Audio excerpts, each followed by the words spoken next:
Good evening, everyone. I'd like to begin this evening with a land acknowledgement. We acknowledge that in Ottawa, we are on the traditional and unceded territory of the Anishinaabe Algonquin. This recognition is a key step towards reconciliation. The Jewish Federation of Ottawa, CIJA, and the community at large continue to take on the responsibility to work towards meaningful healing and justice for our Indigenous communities. Good evening. I'm Jody Green. I'm the Communications and Advocacy Specialist at the Jewish Federation of Ottawa, and it's my pleasure to welcome you to tonight's program, co-sponsored by the Jewish Federation and CIJA. We are blessed to have two wonderful panelists and an outstanding moderator to guide us through the conversation of Black Jewish women in their own words. We will have about 45 minutes to listen to the conversation and about 15 minutes for questions. All questions should be asked through the Q&A feature at the bottom of your Zoom window. We will be collecting the questions to be asked by the moderator later this evening. In addition, the closed caption feature is enabled, so please use the CC button at the bottom of your Zoom window. Lastly, this event is being recorded. I'd now like to introduce our moderator, Sheba Birhanu. Sheba Birhanu is the Associate Director of Partnerships at the Center for Israel and Jewish Affairs, CIJA. A Canadian-Ethiopian Jewish activist, she focuses on combating anti-Semitism and hate by working with other ethno-religious and civil society groups on issues of shared concern.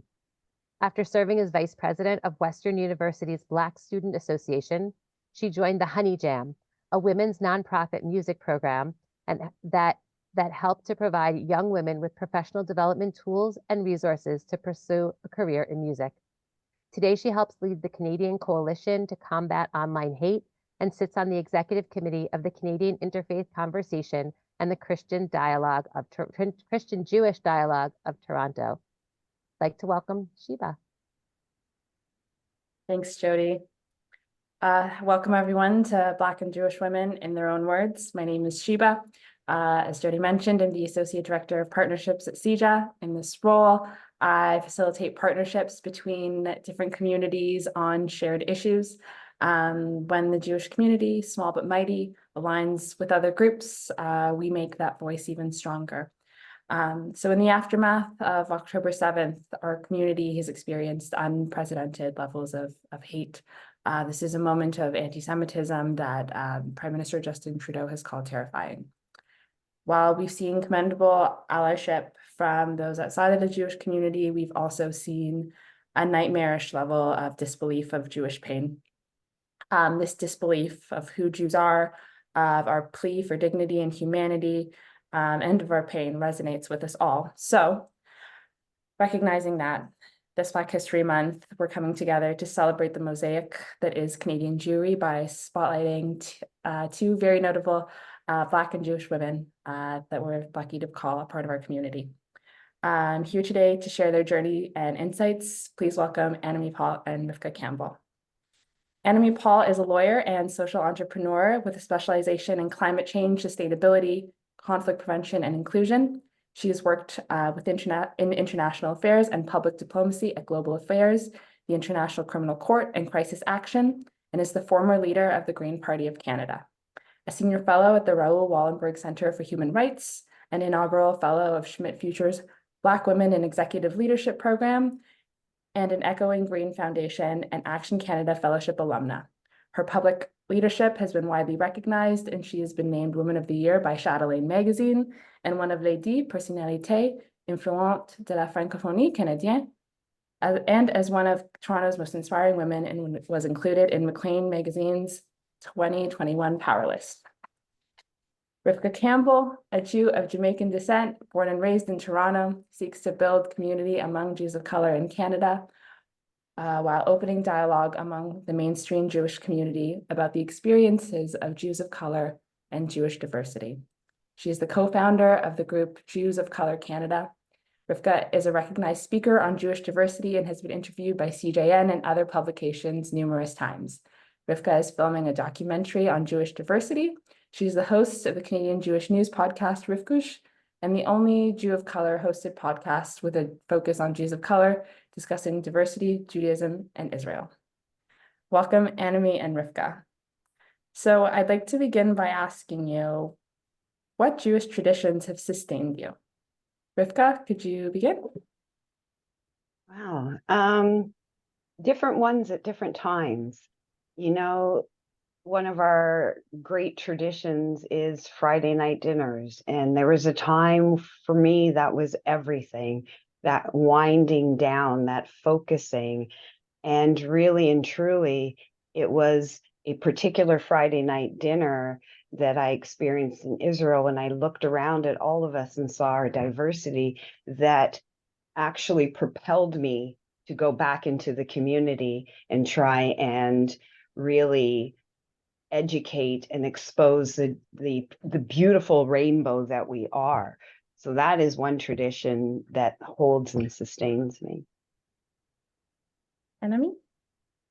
Yeah, I mean, they have meant so much over my family and I. We lived in quite a few countries, and Jewish traditions actually always helped us to create community wherever we were. I just remember things like my mother-in-law sending packages from Toronto, so that even if we were in a country where it was impossible to find, candles for Hanukkah, even matzah for Pesach. We always had those things, and that was always a reminder. And then, of course, being a parent, you just have those regular milestones with your kids as well. There's always something to look forward to, always something that they go through that reminds you that you're all part of this incredibly long, rich tradition that just spreads across generations and really at times feels incredibly timeless, which is really a wonderful thing. Amazing. So recognizing that the wonderful things that exist, with it come a whole set of other challenges. But I'm wondering what keeps you both loud and proud? Rivka? Loud and proud. I think for me, what keeps me loud and proud is thinking about what kind of space, what kind of place do I want to leave for my children and my grandchildren. And because I spent so many years not being loud and proud about being Black and Jewish, I don't want to see other generations hiding under, hiding their light and hiding in the shadows. And because of that, which initially wasn't comfortable, I think it's something that I felt that I just need to do so that they can also be loud and proud. Yeah. Annamie? I echo that as well. Definitely when you have kids, you're very aware of being a model. On the face of it, really, there's nothing. I was giving a talk not that long ago at Beth in Toronto, and I told the congregation that I told my kids at one point, or me and my husband, we told our children, you're Black and you're Jewish, you're so lucky, That's really the feeling I have. It's a feeling of just incredible good fortune to be part of this incredible communities, to have all of these rich traditions of history that you get to own. I mean, they're entitled to some swagger, and so that's the default. That being said, I think that it's really absolutely. It would be absolutely unconvincing to say that at this moment it hasn't become harder. I have one son who lives in the UK, talking to me one day, and he was worried about the conversation we were having because he was in a public space. I have another son who's studying in the States, and he's right beside the Hillel. There are daily protests there. And so I think something that maybe we took just as a default, that it was easy to take for granted and be, your pride in it, has really in this moment been much more of a conscious, intentional thing, that you almost every day in little and big ways feel that you need to explain. So, we're proud and, a little boastful, but we know that it's important more than ever at this moment. Amazing. I often find myself explaining that the ways that my identities converge just means that I'm just not I'm not your assumptions. And I often kind of want to leave room to surprise, but I'm wondering what you would like Ottawa's Jewish community, or even the different communities tuning in, what would you like them to know about the different ways that your identities, being Black, being Jewish, being a woman, what would you like people to know about the ways that those identities converge? I think for me, I think it's important for people to recognize, because we hear a lot of, groups, and it's black and Jewish as opposed to Black and Jewish, and I think what I feel is important for people to know that yes, I am Black, yes, I am Jewish, yes, I am a woman. All those identities are me and other identities, and they don't exclude anything. So, and also I shouldn't also have to pick at times, and don't pit my Black self against my Jewish self and make me decide which one is going to show up, because I'm all. Yeah, I mean, and it's no different for me than it is for anyone else. We are all the sum total of our experiences, and our experiences are inextricably tied to our, the way that we walk through life. I mean, whatever way I may wish to walk through life, I'm walking through life in the skin that I'm in. So if I'm happy to be here, and if I'm grateful for that life, then I have to be grateful for all of the experiences that have come to me, filtered through those various identities.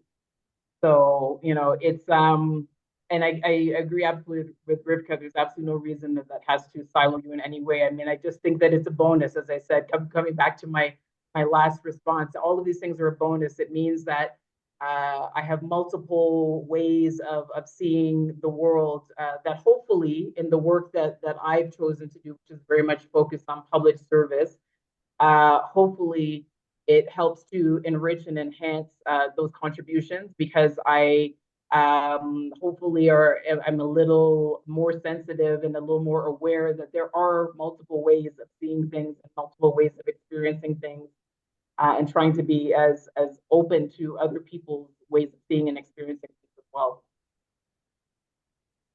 Do you ever feel like there are parts of you that you have to hide to survive? And can you tell us when and where that might be?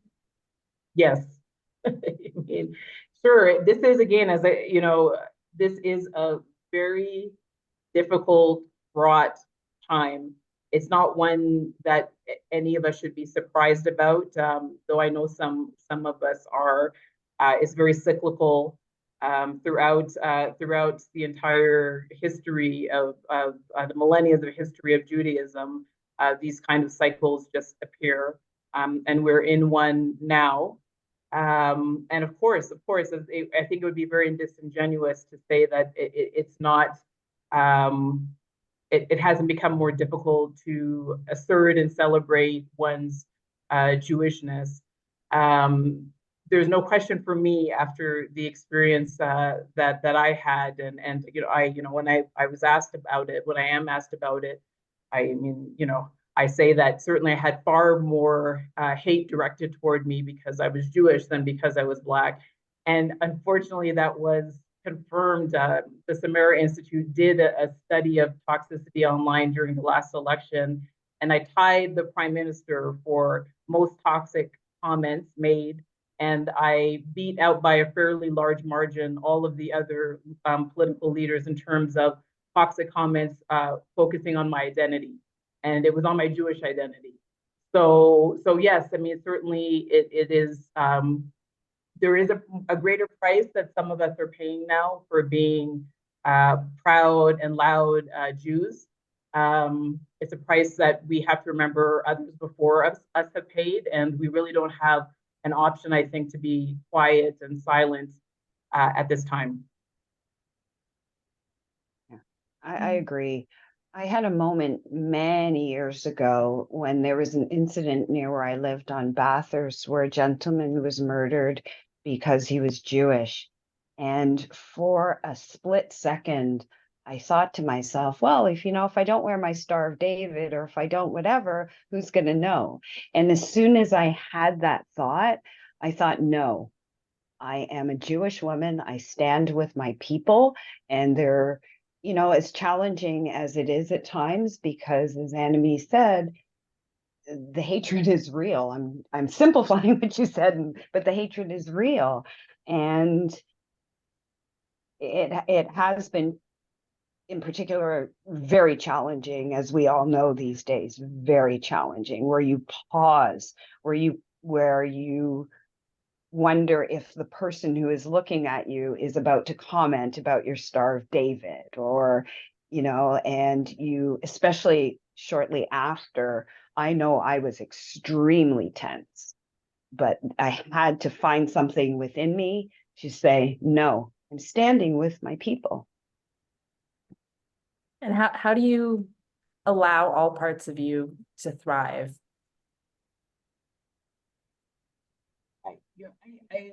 I always, the two groups that I accept invitations from these days are Jewish community groups. I always say yes, it's my community. Black community groups, and children and young people, students, and students in particular. For years have always asked me that question. I mean, a very similar question to that in terms of my professional life. How do you decide what to be? And when I was in politics, how did you pick a party, and how do you decide? And what I always told them is that you don't want to be at odds with yourself. You want your professional life, your personal life, your spiritual life, all of these things to be in as much harmony as possible. And so for me, I have always tried to live that way. I've always tried to do work that was compatible with my Jewish values, with the values I was raised with by my family as well.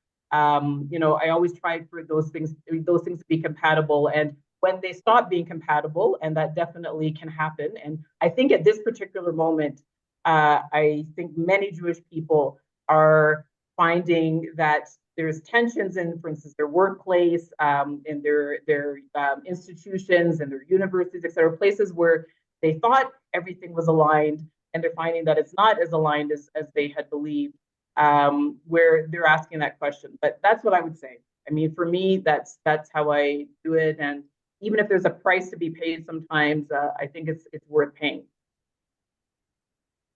I don't think I can say it any better than Annamie said. Right. Wow. I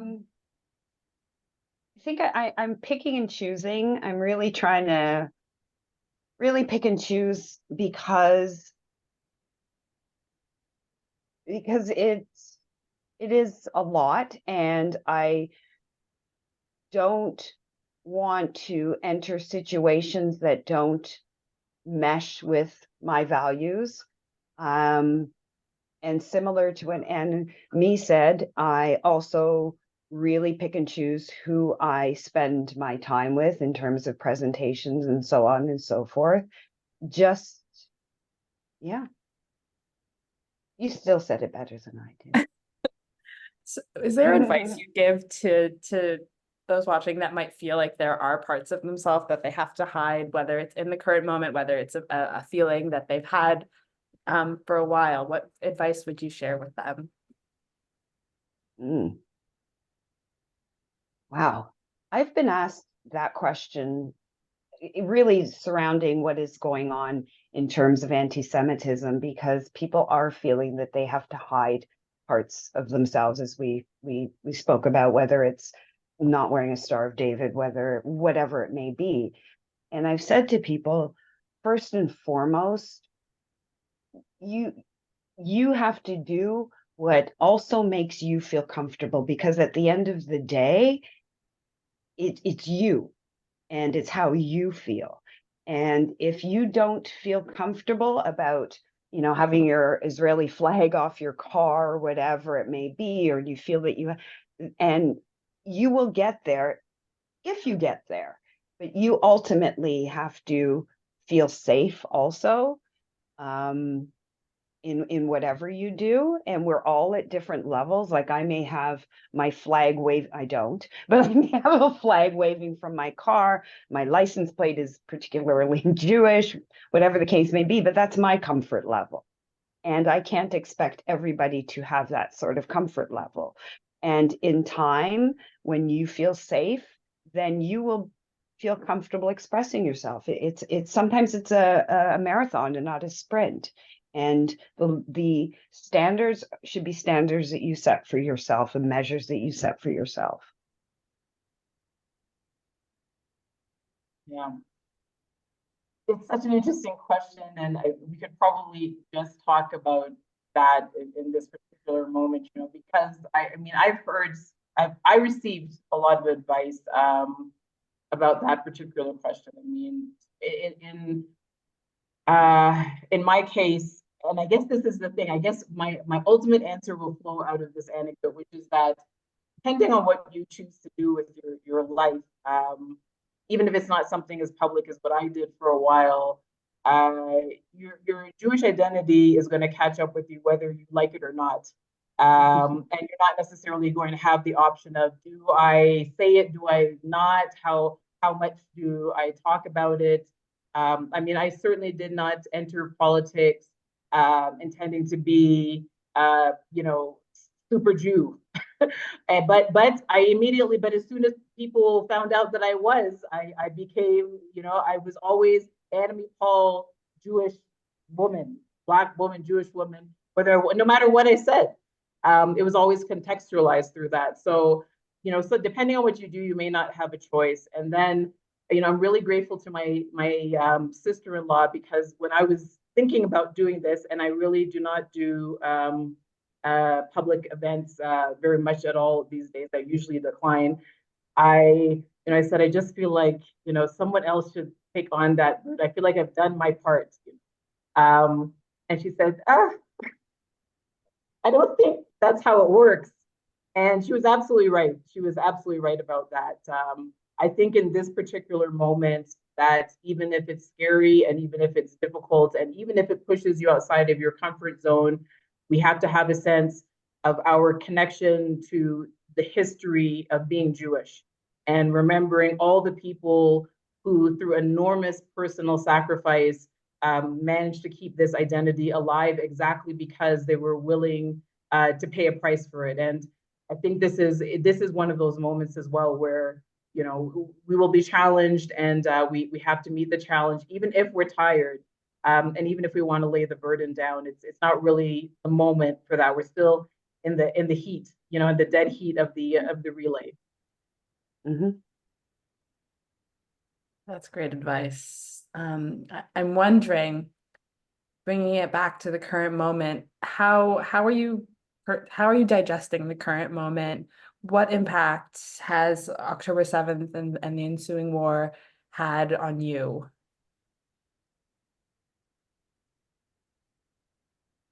Okay, so it has been, like, I think for a lot of us, just this ongoing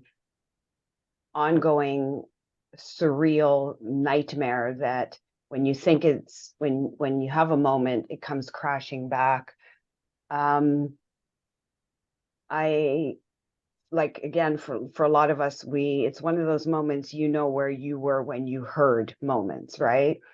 And because I also have family and friends in Israel, I got the notification fairly early because my equal other, as I refer to him, was on the phone getting the news from Israel. And I do remember thinking, oh, what are you talking about? And just like, yeah, kind of. And then, you know, at 1 a.m., the reality sunk in. And I don't think there isn't even an hour that passes that I don't reflect. I just came back from Israel a week ago, and I'm still shook. I'm still a little broken. I'm angry. I'm sad. And yeah, I don't know what else to say. It's overwhelming. And what is happening here. And to what Annamie said, we shouldn't be surprised. And I'm not surprised, but I'm still a little shook at the levels that I'm seeing and feeling that we're just at the tip of it. Mhm. Like everyone else, Sheba, and like Rivka, we have family in Israel. We have family in the army, um, uh, a lot, and so I can't. There's everyone is at the most a couple of degrees separated from what is happening, and so we're all living this together. And October 7th, and the weeks after that, I mean, it was really, I mean, it's just an open wound, and it's going to continue to be for a very long time. Um, so I think at the most basic level, we're all thinking of people all the time, people that we care about and love. And then for me, I had some folks in Israel contacting me who had Canadian citizenship, asking for assistance in the early days. And I have a couple of just devastating stories of um, you know, having just learning the terrible news that this person we were trying to get out ultimately died. We found out that they had died on the 7th. My son, his friend from college, who was in his second year in college, had to leave because he was called up and had to go join his regiment back in Israel. So that is yes, I mean, we're a small community globally, and so this is something we are all living through wherever we are. I was not surprised, and I think it's because, again, of my relatively recent experience in the public arena. So I was not surprised by the amount of anti-Semitism that the last few months have allowed to be unleashed, and how much free rein it has been given without any checks on it.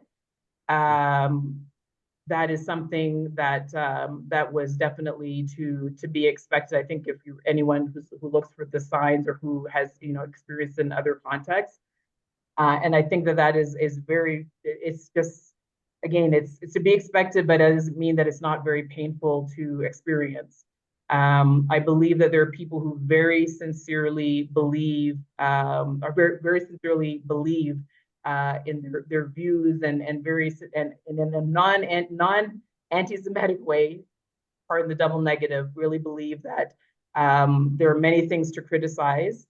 Unfortunately, I believe that there are many, many more people that really are using this moment as an opportunity to just give free rein to really horrible anti-Semitic feelings that they weren't able to give voice to previously. So that is something that I know is very painful for members of our community who thought they could finally breathe, especially in a place like Canada.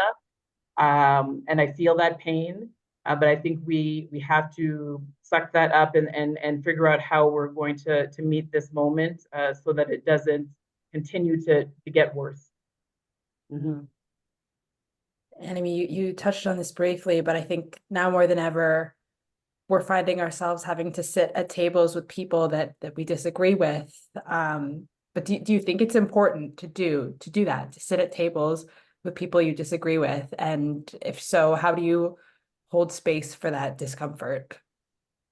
Absolutely, absolutely. You don't make peace with your friends, and if you're not willing to sit down with people who have done you harm in the past, then you could end up in an endless cycle of conflict. And as you mentioned briefly in the introduction, I worked for quite a number of years in diplomacy and conflict prevention. I very much believe that dialogue ultimately, in most cases of conflict, and again, empirically speaking, I can't help that I'm very evidence informed in my approach to the world. But we know that that's how most conflicts end, small or large. It's through dialogue, and through dialogue with people that you never thought you would speak to. And so absolutely, I believe that it's important to sit down with people who do not share your worldview, who see things differently from you, and see if you cannot find some bridge of understanding. It doesn't mean that you have to convert person to your way of thinking, but a way of coexisting together that allows you both. What that doesn't mean, Sheba, though, is excuse me, that you allow people to question your basic humanity. That's never up for discussion or conversation. I mean, I'm not sitting. My notice that my accent was about to change. You know, I'm not sitting down with anybody who, you know, is waiting for me to persuade them that somehow I deserve the, you know, all of the basic rights and considerations.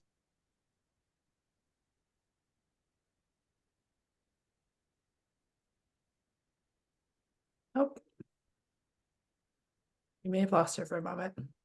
No. Rivka, do you maybe while we get back Annamie back on, do you maybe want to share? Do you think it's important to continue to? Did I freeze? Lost you for a wee Did I bit. freeze? What was the last thing I said? We're not sitting at tables with people who deny our humanity. Yeah. You almost busted out into your absolutely not. accent. Yes, exactly. No, I mean, you know, I those things are not up for debate or conversation. We don't need to persuade anyone of those things, but having the hard conversations, the difficult conversations, absolutely. Keeping a tiny chink of yourself available for those is really how hard, polarizing conflicts are ultimately resolved. Mm. Wonderfully said. Rivka? Yeah, I agree. I agree. And I also think that it's challenging these days. It's really challenging because we're having a hard time finding that space that isn't emotionally charged, that isn't going to speak to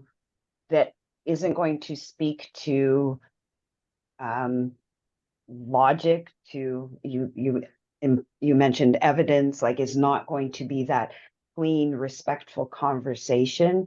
It feels that it's just supercharged for everybody. I look forward to the day where those conversations can be had, because they need to be. And I know there is an initiative which has escaped my mind where they are going to try modeling and seeing if those conversations can begin at the university student level, because we know they are really struggling on our campuses throughout. And to have that kind of respectful dialogue, putting all the animosity, all the tropes, all those things to the side, and just speak as human to human. I look forward to that day, because challenging today.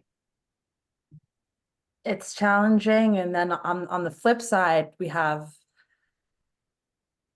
there's exclusion, right? Like, we can be willing to engage in dialogue, but then I'm wondering, like, what rooms or tables have you felt left out of or excluded from? I mean, I think this is a very isolating time for many Jews who would identify as progressive. The there are fewer and fewer places that one would feel truly welcome, and where one doesn't feel like, again, everything that you say is filtered through the lens of your Judaism. It's not described that way, it's described as Zionism, but really that's what it is. And again, I speak from experience with these things. And that is very hard and very painful. I know that, you know, anyone who picks up, you know, a New Yorker or a New York Times, or, I mean, there are more publications in the States than in Canada, but I mean, the just the sheer agony of Jews on the left in this moment, and the constant feeling of needing to explain oneself. You know, there's that. And then certainly for me, post politics, I mean, again, it's unusual, but you know, I have hundreds of postings on online articles that have been written and so forth, and most of them are about in the context of me being Jewish. And so, you know, I don't even get to meet anyone for the first time anymore. They just Google me and they feel that they know the story, much of which has not been written by me at all. So I think particularly for progressive Jews that identify as liberal, this has been a very baffling time. And I think also, speaking of Black Jewish identities, I know that there is feeling, we supported you. Where's the support now? Why aren't we feeling it? And why aren't we as deserving of it? I don't really have words for how difficult that feels. It feels for me and feels for others who, you know, again, feel like they're being rendered apart. Their values that they held very closely, as close as their Jewish identity, is being thrown up in question, because if those who share that identity with you no longer want to share space with you, as you said, Sheba, it's that's a very painful thing.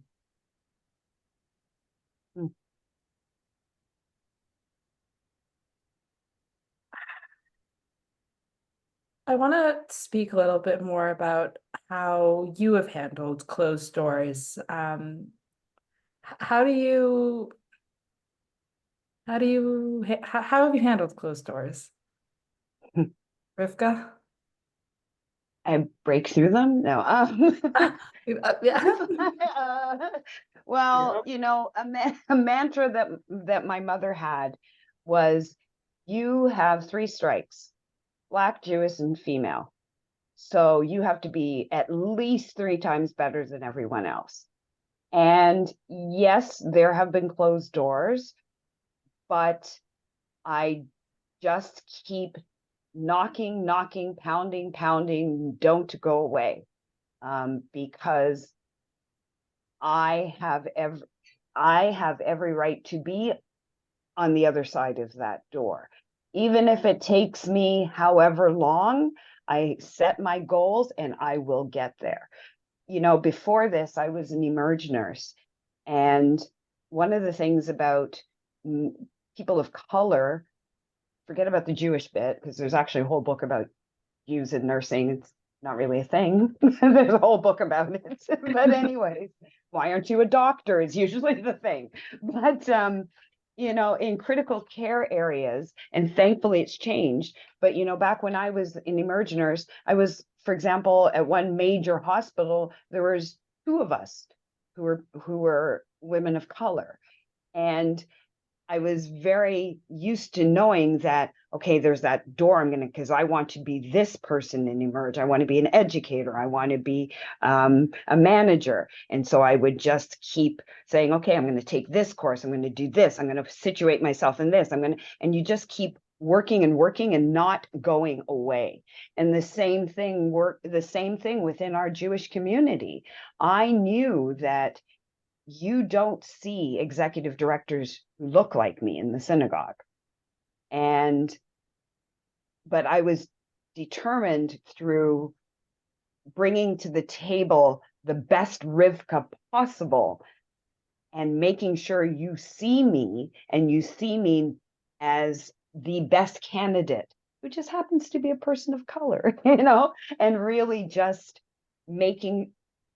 really putting my best and not taking no, just saying, okay, then I'll go at it this way. Okay, then I'll tweak it this way, but I'm not going away.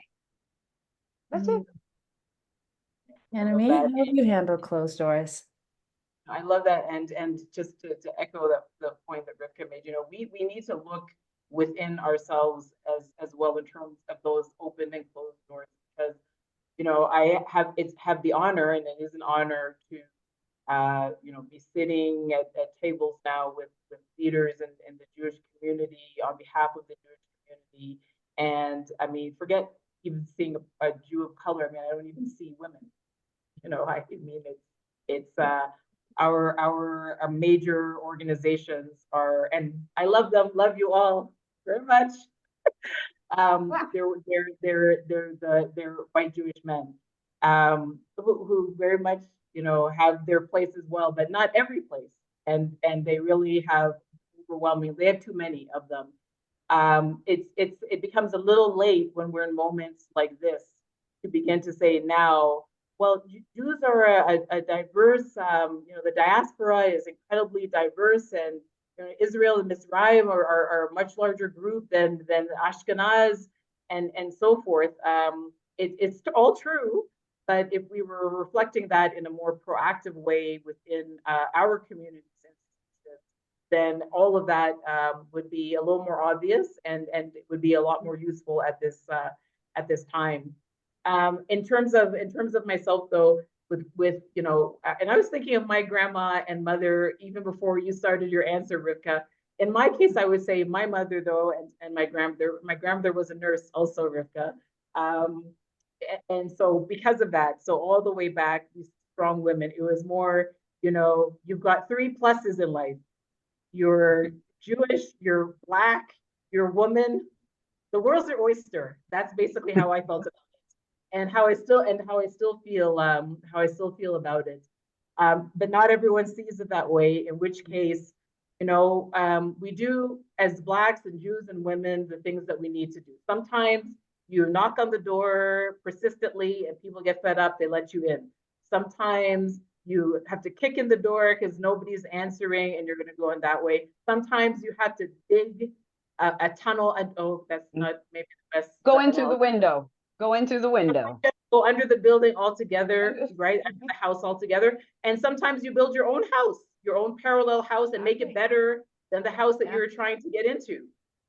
So you do what you need to do with all the confidence of the ingenuity of peoples who have figured out how to make things happen wherever and whenever they find themselves.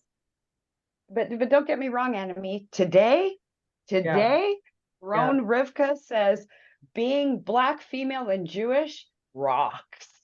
And when I am in a room, I'm like, look at us. Like, look at us now. It's like, look at us. Absolutely. I mean, in the era of Drake, how could it not be a wonderful time to be a Black Jew, right? Well put. Well put. I'm gonna take some questions from the audience now. Is there a place for liberal Jews in the political system? I don't know if I can answer that question for everyone. What I will say for myself is that, as I said a few times throughout our conversation, is that there was definitely a before and after moment for me when I was involved in politics. The time before people knew I was Jewish, and the time after. And it just tended to color everything after that, for better or for worse. In some ways for better, in other ways for worse. Some of the better ways, certainly it was wonderful the way that I received support from the Jewish community. And from Jews from other political stripes as well. There was really a sense of solidarity, even across political lines. For worse, there were some things, it didn't matter how I said, it didn't matter what my background was, it was always going to be filtered through, but you're a Jew. And the most obvious, obviously, is anything that I had to say about Israel and Palestine. After all those years of working as a diplomat, working in conflict prevention globally, working on other conflict situations, working in civilian protection, none of it really mattered. It's just like, this is just a Jew. And reporters would report it that way as well. They would say, Annamie Paul, who is a Jew. And of course, you never hear someone say, Justin Trudeau, who is a Catholic. These things don't happen. So it's definitely has become, it was challenging, and there's no question that it has become more challenging. Is there space? I mean, we have politicians across party lines who are Jewish, and they haven't left, so they're finding a way through. But I think it's threading a finer needle now than this time last year. Mm. But How do- can I just say one thing? Those people aren't liberal then. You know, if they can't find a way to allow us to not only feel comfortable, but really to make our contribution without having to put aside part of our identity, then how liberal is that? I mean, I don't think it's fair to allow them to own those words if they're not going to live those words. You're not progressive and you're not liberal if you're saying that you know, a Jew can't have anything useful to say or contribute on progressive issues at this time. You know, so I reject the idea that those are liberal progressive people. Very well put. That actually leads to the next question, which is how do you deal with misinformation or propaganda spread on social media, especially by progressive young people? Social media. Ay, ay, ay. I used to be crazy about social media. I was that person who would wake up in the middle of the night to check what, okay, I don't know what they call them now, X's. Anyways, what tweets would be coming in so I could respond to them like a maniac. I used to be that person who would get in like Twitter wars and all that stuff.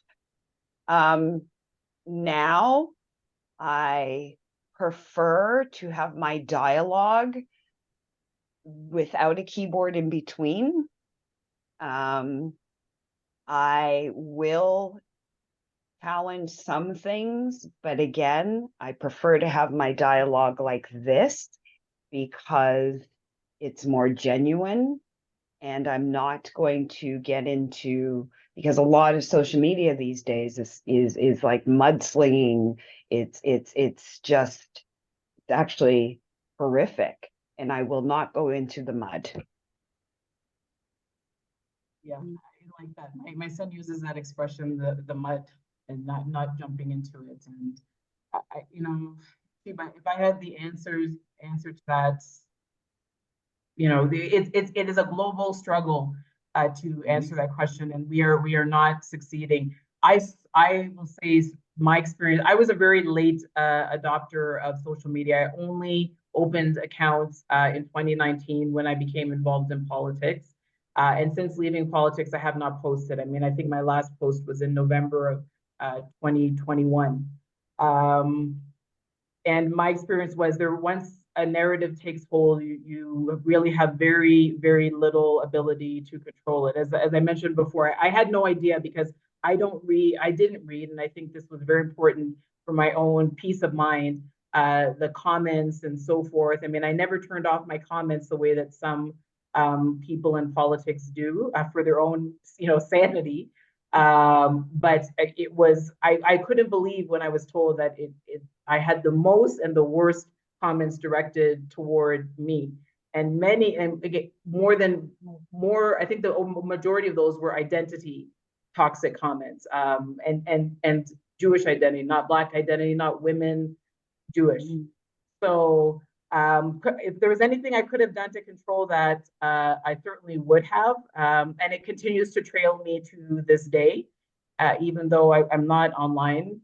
It is a real problem. I hope there are some solutions in the online bill that has been recently introduced. I am a civil libertarian, and so I always caution people who are progressive that anything that can be used for their protection, there's also a risk that it can be used for their suppression in the hands of someone else. And so this for me is an open question mark around the online hate bill. But clearly this is a challenge. This is one of the defining challenges of our time. Yeah, 100%. Jewish or not, who do you look to for inspiration to remind you to keep going and fighting the good fight?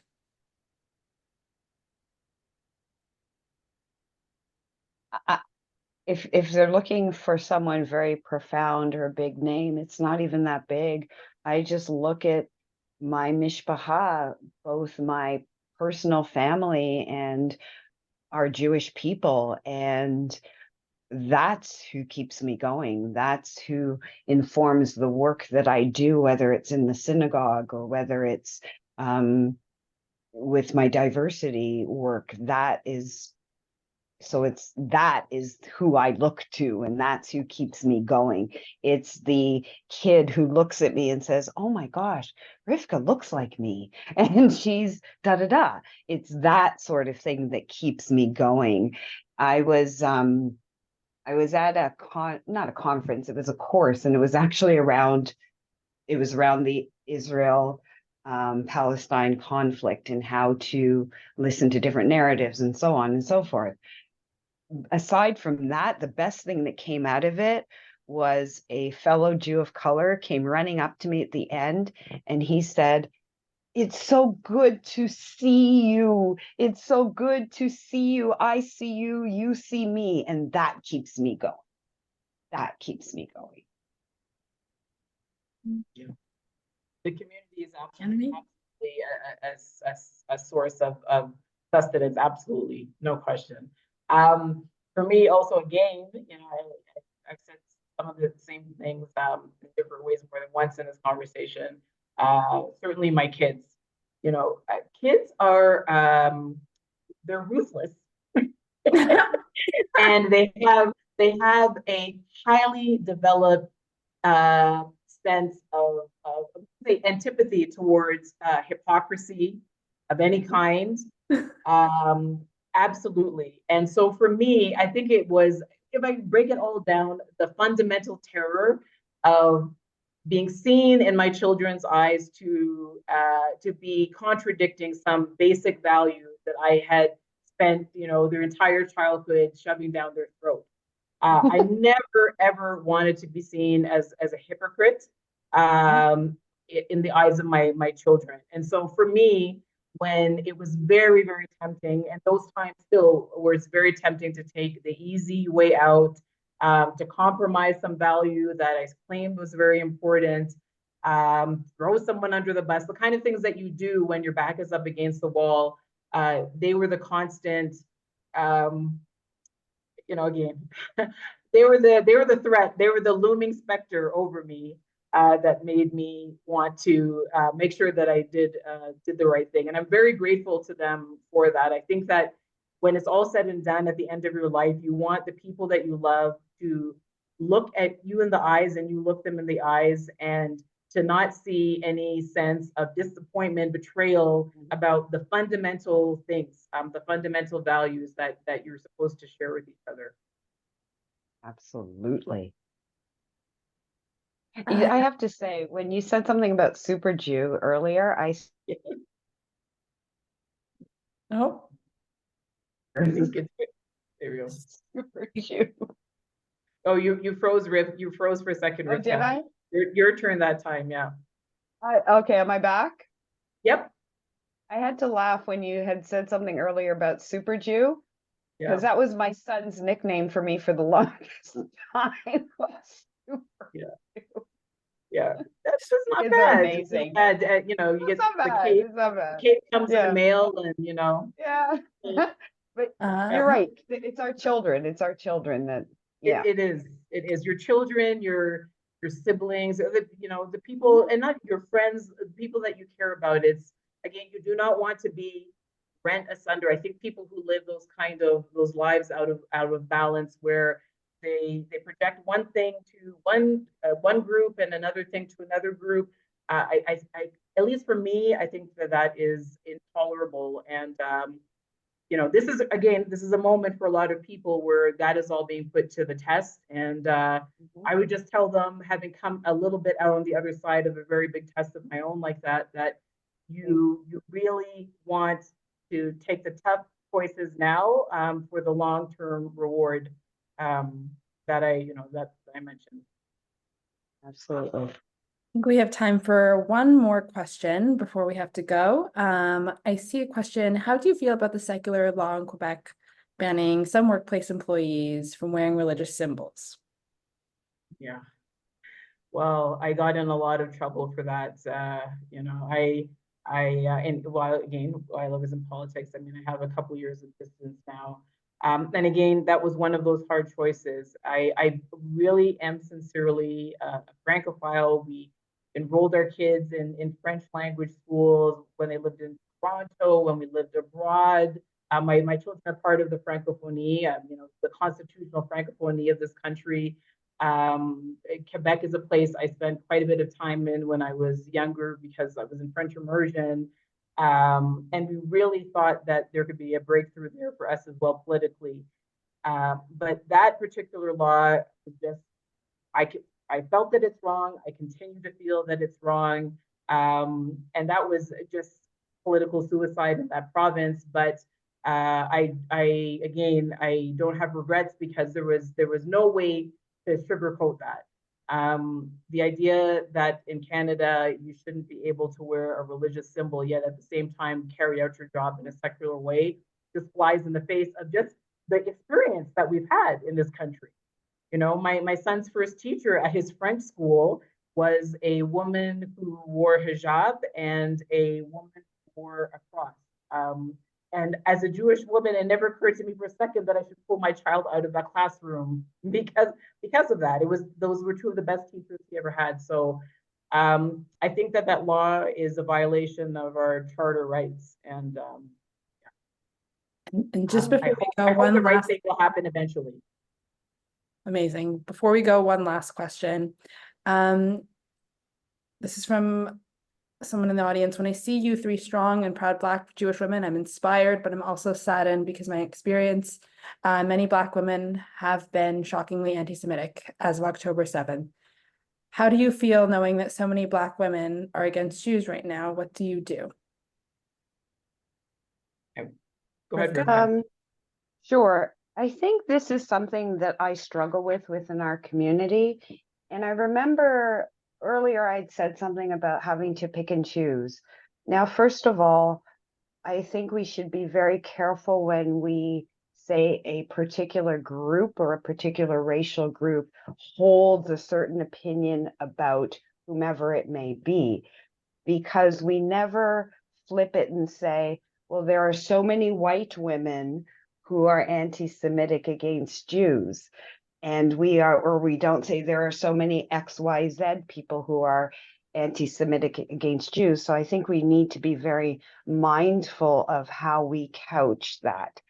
And because walking in both sides of me, I don't find that sentiment. And when that sort of narrative takes hold, it does a disservice to both people of color and it does a disservice to Jewish people also. And we also have to be mindful that there are Black women who are also Jewish. And it puts us in a very awkward position because I don't believe that narrative is accurate. We talk about, there was this term that went around for ages and it was like, oh, there's a rise of Black anti-Semitism. And I said, well, then please define what white anti-Semitism is. And there were people who actually did stats on that and found out that if you are going to divide hate among color lines, basically equal. And by virtue of attaching a race to a sentiment in and of itself is tricky. Very well. I echo that. As an evidence-informed policy person, I think that we should. I would love to see the data on that. I don't know if it has been studied. I do understand, though, again, as certainly as a Torontonian and having a mother of a certain generation as well, there was.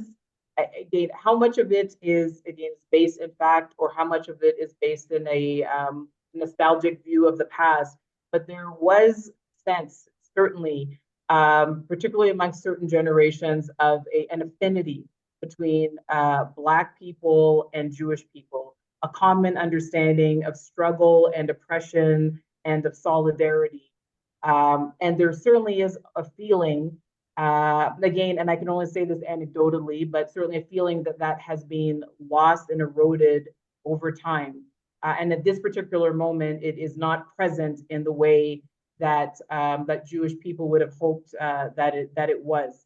I understand that, and again, I understand that is painful. I mean, what I would say about that is, just like Rivka, let's make sure that is actually true before we say for sure, because, you know, the loudest voices, especially in an age of social media, can drown out the views of the quiet majority. And there's certainly, I believe, a lot more support and solidarity within the Black community than we believe that there is. And then let's do the work to repair, not repair, but let's reconstruct the bridges. I don't think they were blown up. I just think they were neglected. We might know about that solidarity within the Black community if we had open existing lines of communication before October 7th. You know, just the usual things that people do when they care about each other and want to keep in touch. So I think that this is a moment for us for reflection to say, you know, how do we make sure that we are just keeping in touch with people that we hope will support us when we need it, so that we can feel that when it's important. And I think that that is the thing that we have neglected over the last little while. Absolutely. Yeah. Yeah, I've always said that Black people and Jewish people are natural allies. We both come from histories of oppression, abuse, violence, you name it.